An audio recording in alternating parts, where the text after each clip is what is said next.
మేడిగడ్డ మరమ్మతులకు మరో గండం వచ్చి పడింది. మొత్తం బ్యారేజీ కింద పెద్ద అగాధం ఉన్నట్లుగా నీటిపారుదల శాఖ అధికారులు తేల్చారు. మేడిగడ్డ బ్యారేజీలో పెద్ద ఎత్తున నీటిని నిల్వ చేయడం వల్ల ఆ ఒత్తిడితో బ్యారేజీ కింద నుంచి ఇసుక పెద్ద మొత్తంలో కొట్టుకుపోవడం వల్ల బ్యారేజీ అడుగున పెద్ద అగాధం ఏర్పడిందని అంచనాకు వచ్చారు.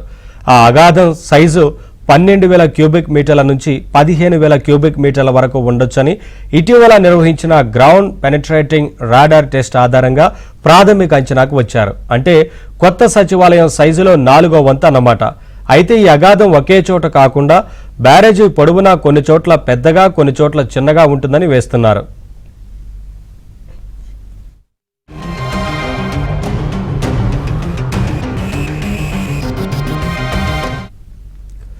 అగాధం పెద్దగా ఉన్న 7వ బ్లాక్లో ప్రస్తుతం పియర్లు కుంగిపోయాయి.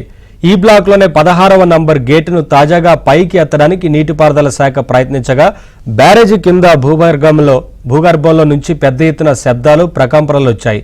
వెంటనే పనులు నిలిపివేశారు. జియోఫిజికల్ జియోటెక్నికల్ పరీక్షలు అగాధం ఉన్న విషయాన్ని ధృవీకరించిన నేపథ్యంలో టన్నుల కొద్దీ బరువున్న భారీ గేటును పైకెత్తే సమయంలో పునాదులపై ఒత్తిడి పెరిగి బ్యారేజీ మరింత లోతుల్లోకి కుంగే ప్రమాదం ఉందని ఆందోళన వ్యక్తమవుతోంది.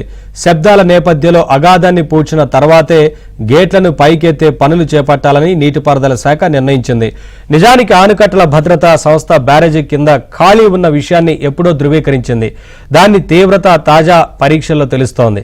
గతేడాది అక్టోబర్ 21న 7వ నంబర్ బ్లాకు కుంగిన తర్వాత అక్కడి నుంచి నీటి లీకేజీని ఆపడానికి ఏకంగా 40,000 ఇసుక బస్తాలను ఖాళీలో వేశారు.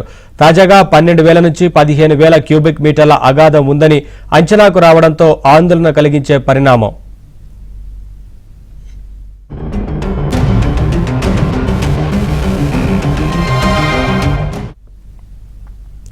మేడిగడ్డ బ్యారేజీ నిర్మాణం 2019 జూలైలో పూర్తయింది. ఆ ఏడాది వరదల సందర్భంగా బ్యారేజీ ప్రమాద సంకేతాలను వెలువరించిందని ఎన్డీఎస్ఏ నిపుణులు కమిటీ తమ నివేదికలో స్పష్టం చేసింది. అప్పట్లో పట్టించుకోకపోవడంతోనే బ్యారేజీ పరిస్థితి నానాటికి దిగజారిపోయి చివరకు కుంగిపోవడానికి కారణమైందని తేల్చి చెప్పింది. మళ్లీ బ్యారేజీ ప్రమాద సంకేతాలు వెలువరిస్తుండటంతో మున్ముందు ఏం జరగనుందనే ఆందోళనలు నీటిపారుదల శాఖలో వ్యక్తమవుతున్నాయి. అత్యవసర మరమ్మతులు నిర్వహించే సమయంలో అనుకోని ప్రమాదం సంభవిస్తే పెద్ద ఎత్తున ప్రాణ నష్టం జరిగే అవకాశాలున్నాయని ఇంజనీర్లు భయపడుతున్నారు. మేడిగడ్డ అన్నారం బ్యారేజీల వద్ద జరుగుతున్న మరమ్మతు పనులను ముఖ్యమంత్రి రేవంత్ రెడ్డి పరిశీలించనున్నారని, ఈ మేరకు సీఎం 4-5 రోజుల్లో క్షేత్రస్థాయిలో పర్యటిస్తారని రాష్ట్ర నీటిపారుదల శాఖ మంత్రి ఎన్ ఉత్తమ్ కుమార్ రెడ్డి తెలిపారు. మేడిగడ్డ అన్నారం బ్యారేజీల వద్ద జరుగుతున్న పనుల పురోగతిపై మంత్రి సమీక్షించారు.